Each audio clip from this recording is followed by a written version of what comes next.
Hey Daryl. Hi there, Micah. How you doing? Good.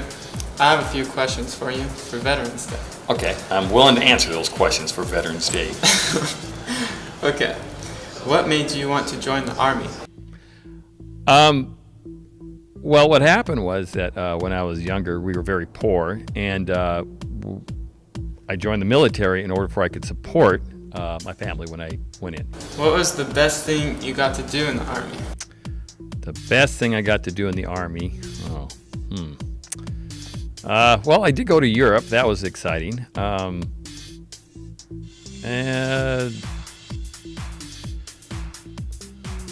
what's the best thing? God, I don't know if digging foxholes and staying up all night is actually fun, but that was one of them, yeah, I guess. Well, that was it. Just going to Europe was good.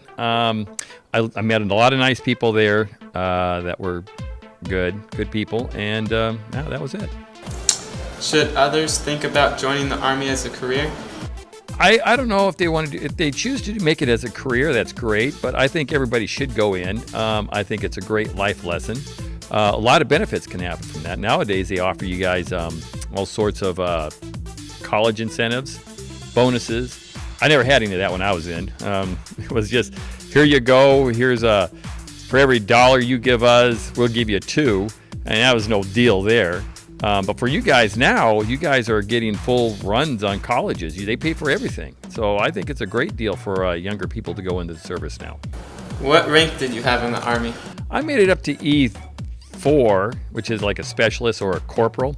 When I went into the Army Reserve, I was going to go up to staff sergeant, but I got out before I did that. Did you enjoy being in the Army? At the time, no. No, it's something that is not. When you're in basic training, you ask yourself, what did I get myself into?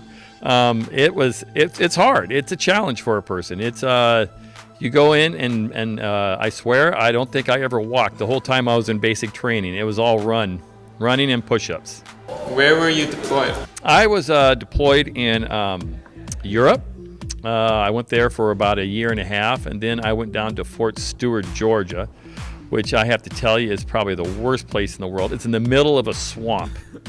Literally, there's alligators walking on the street, so we had to avoid the alligators, and you can't go swimming because they'll have little signs that show little alligator eyes looking at you, and they give you a big warning there, watch out for alligators. Were you ever in actual combat? No, I didn't see anything. Thank God. I didn't have to see any of that. I'm glad. Although I did see guys that have came back from the combat. And these were these poor guys. Back in the time that I was there, we invaded a little island called Grenada. And they sent the special forces there. And I was in Fort Georgia. That's where they have them stationed. And when I seen them come back, it was pretty rough. I mean, those poor guys, they lost a lot of guys there in helicopter crashes, and I felt for them. It was horrible. So yeah, I'm glad I didn't have to do it. Okay, let's go on the positive side. okay. Do you have any awesome or funny stories? Well, I have one that's pretty good. When I was stationed in Europe, I was attached to a nuclear missile unit, which really, it sucked.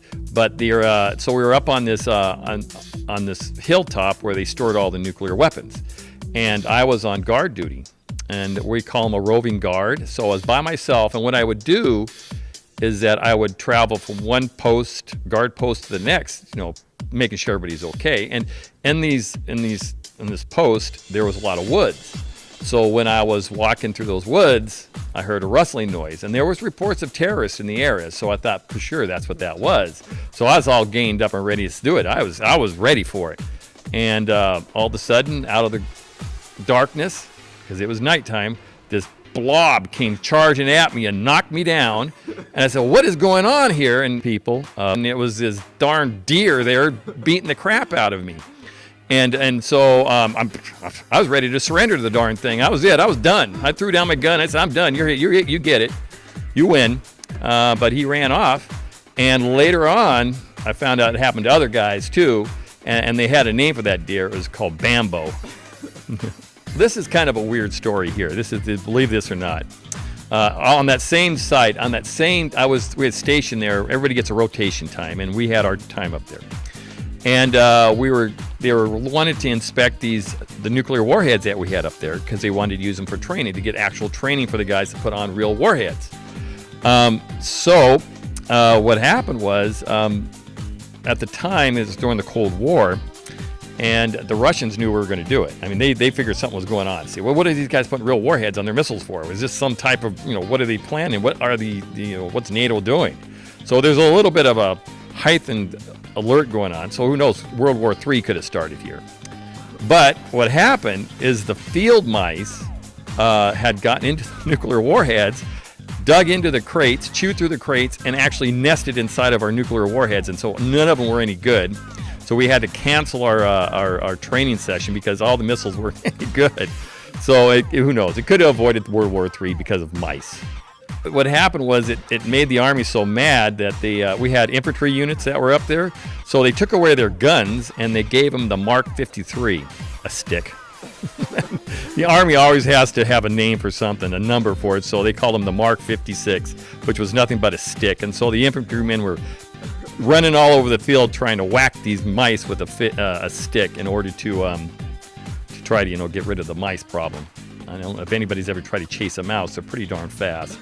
So then the Army had to upgrade the Mark 56 into the Mark 57 mousetrap. So. Okay, for your last question, what is one recommendation you would give someone for joining the Army? Well, I think it's a major growing point in their life. That way they can actually go out there and see the world instead of seeing it in front of the television set.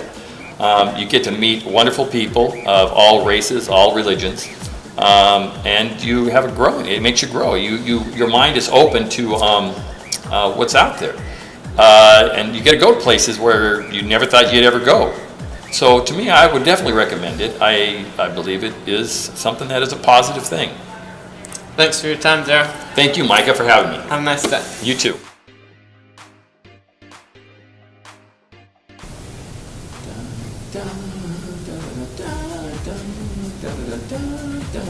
Da da da da da da da da da da da da da.